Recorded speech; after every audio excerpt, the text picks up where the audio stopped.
Well, welcome to the YouTube channel Free Management Education. This is the third part of the series and the final part of the series, the performance appraisal methods. Here we will discuss the methods like balanced scorecard, the human resource accounting, management by objective, assessment center, group appraisal, field review method, confidential report, essay or free form appraisal. So moving on.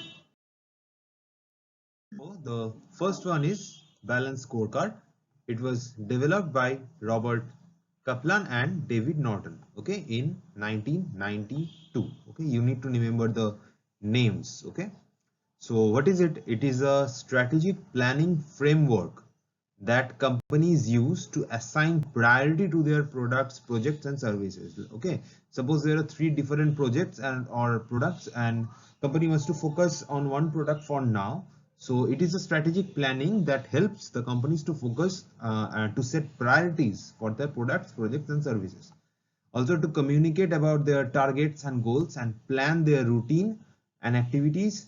It enables companies to monitor and measure the success of the strategies. If that particular strategy is garnering them profit, okay, is making them successful, okay, it measure the success of the strategies to determine how well they have performed. Okay, so it is a performance metric that is used to identify, improve and control a business's various internal functions. Okay, remember this, it helps to identify, improve and control business internal functions, okay, and resulting external outcomes, okay, not external functions. Remember that internal functions are critical for enhancing customer satisfaction and loyalty. Obviously it involves measuring four main aspects of business. Okay, four main aspects, they are learning and growth, okay, then business processes, that is internal functions, then customers, and then financial perspective, that is finance. Okay, it is used to gather important information such as objectives, measurements,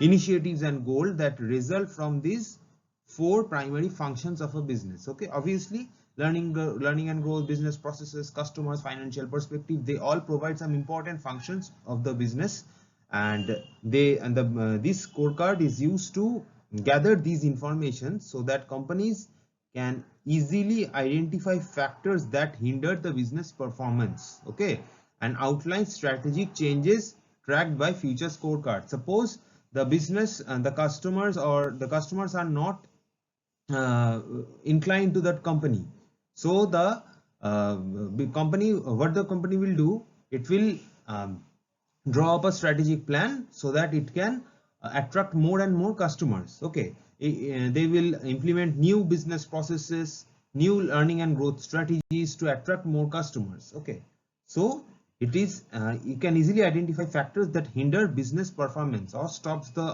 slows down the business performance and outline strategic changes tracked by the future scorecards. Okay, now comes the human resource accounting.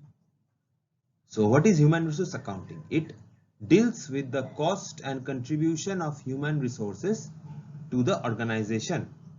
Now, what is cost and contribution of human resources?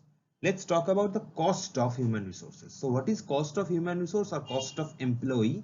It includes the manpower planning cost, okay, recruitment cost, how much cost is incurred to recruit that particular employee or particular employees or pool of employees, selection cost, placement cost, training cost, development cost, wages and benefits, salaries, all that costs are incurred in these categories. Okay, obviously I have to incur some cost while recruiting candidates, while training the candidates in a different place. Okay, so in placement, obviously, so these are the costs of employee. Then comes the employee contribution or the contribution of human resource cost. What is it? It is the money value of employee services which can be measured by labor productivity or value added by human resources.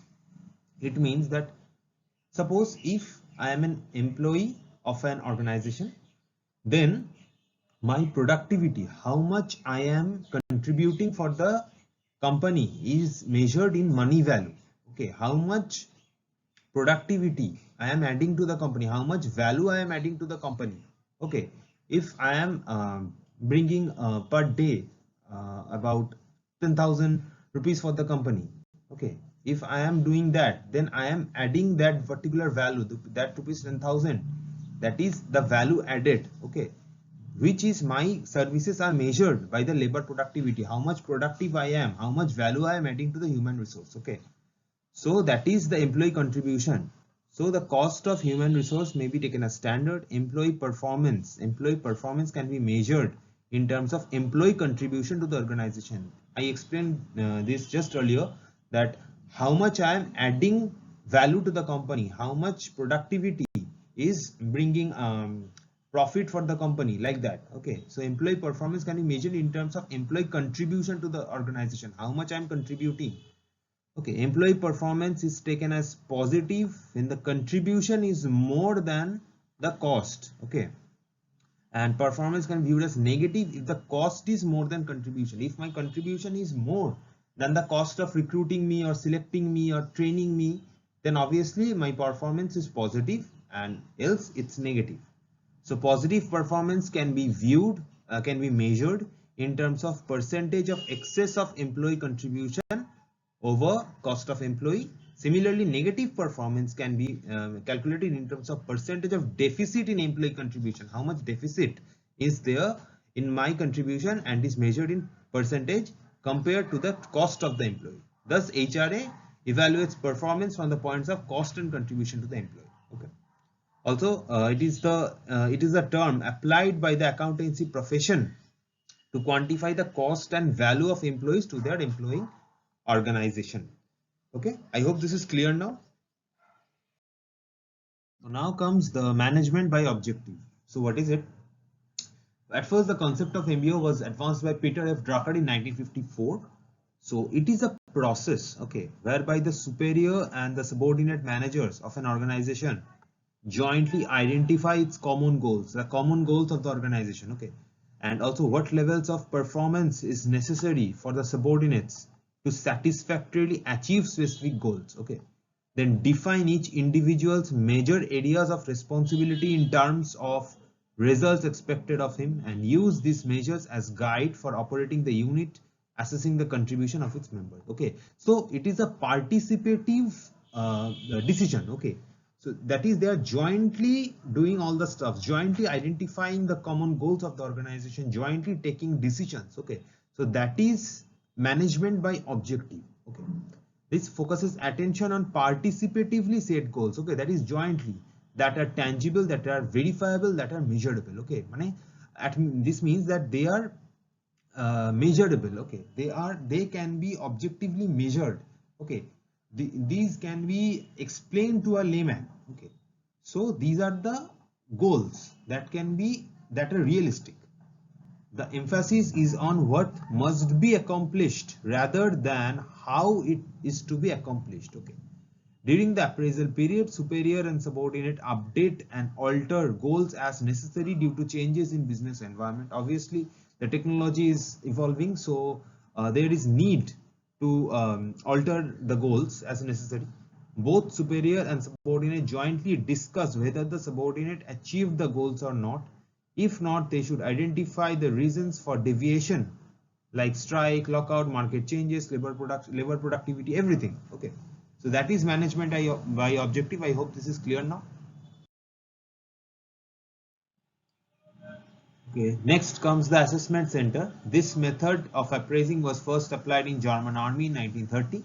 What is it? It is a system or organization where assessment of several individuals is done by various experts by using various techniques. These techniques are like in-basket method, okay, the role-playing method, case studies, simulation exercises, interviews, aptitude tests, psychometric testing. I have explained all of these in the recruitment, selection and induction video. Just go through it. You will understand all of them. Okay, I have already explained the types of interviews, the different types of exercises, all are in that particular video. I will add that in the description box. Okay, just go through it. In this approach, the individuals from various departments are brought together to spend few days working on an individual or group assignment similar to the ones they would be handling when promoted. Okay, So observers rank the performance of each and every participant in order of merit. Okay. The assessment centers are basically meant for evaluating the potential of the candidates to be considered for promotion, training or development. Okay. All assessees get an equal opportunity to show their talents and capabilities and secure promotion based on merit. So this is assessment center, okay, where assessment of several individuals is done by various experts using various techniques. Okay. So now the group appraisal method. Under this method, an employee is appraised by a group of appraisers. Okay. This group consists of immediate supervisor of the employee, other supervisors who have close contact with the employee's work, like manager or HOD and consultants. Okay. So what is done is the supervisor explains to the group the nature of its subordinates' duties. That is the nature of the employee's duties, who is to be judged. Okay. The group then discusses the standards of performance for the job. Okay. The standards of performance for the job and the actual performance of the job holder, if there is any deviation from the standard. Okay. Also the causes of their particular level of performance, if it's good or bad, and find out the reasons why, and then offer suggestions for future improvement. Okay, this is the group appraisal method. Now comes the field review method. This is an appraisal by someone outside the assessee's own department. Okay, usually someone from the corporate office or the HR department. The appraiser, okay, is fully equipped with definite test questions, usually memorized in advance, which he puts to the supervisor. The outsider reviews employee records and also holds interview with the ratee about and his or her superior or supervisor. The ratee is the assessee. Okay, here the assessee is the person who I am judging or whose performance I am appraising. Okay, so the appraiser is someone outside the assessee's own department. Okay, so they also interview the assessee and also the superior of the assessee. The supervisor is required to give his opinion about the progress of his subordinates, the level of performance of the subordinates, the weakness, the good points, ability, promotability and everything, and possible plans of action in cases requiring further consideration. The appraiser, that is the person who is outside that assessor's own department, the appraiser takes detailed notes of the answers, which are then approved by the supervisors and placed in employee's personal file. Okay. So this method is mainly for promotion, used for promotion and also transferring, like that. Okay. So this is the field review method. Now comes the confidential reports method.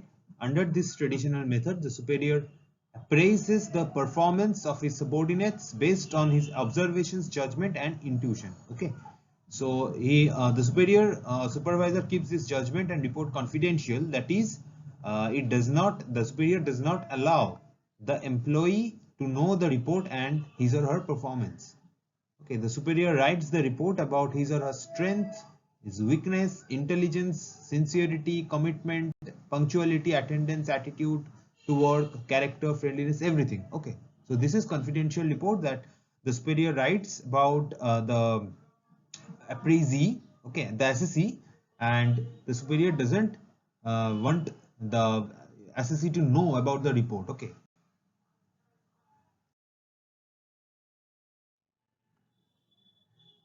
Now comes the essay or free form appraisal. Okay, this method requires the manager to write a short essay describing each employee's performance during the rating period. Okay. This format emphasizes evaluation of overall performance based on strength or weakness of the employee performance. Okay, rather than specific job dimension. Various job dimensions like is attitude to work and is extrovertness, introvertness, how he or she can keep his calm during the work. Okay, so this format emphasizes evaluation of overall performance and not on job dimensions. Okay, the overall performance, if that employee can give results. Okay, the evaluation of overall performance based on strengths or weaknesses of employee performance. By asking supervisors to enumerate specific examples of employee behavior, the essay technique minimizes the supervisory bias and halo effect. This halo effect is a part of organizational behavior. I will make a separate videos on these effects. Okay, so this by asking supervisors to enumerate specific examples of employee behavior, the essay technique minimizes supervisory bias. So this is the essay or free form appraisal method, where the manager is about to write a short essay describing his employee's performance during the rating period. Okay, also it emphasizes the evaluation on overall performance. Okay, thanks for watching this video. If you like this video, then do comment and subscribe to this channel. Thank you. My email ID is given in the description box, and if you want some specific videos on some specific topics, feel free to comment or reach out to me. Thank you. Stay safe. Take care of your family.